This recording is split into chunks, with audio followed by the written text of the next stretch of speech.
Welcome to Auto Resolve. In this guide, I will show you how to factory reset your Whirlpool refrigerator with us. Complete step-by-step guide.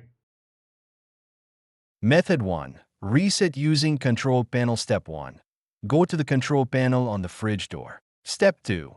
Press and hold Lock plus Filter buttons together for 3 seconds. Step 3. Wait for the lights to flash. This resets basic settings. Method 2. Reset refrigerator settings. Step 1. Find the Settings or Options button on the panel. Step 2. Select Reset or Factory Reset. Step 3. Confirm the reset by choosing Yes. Method 3.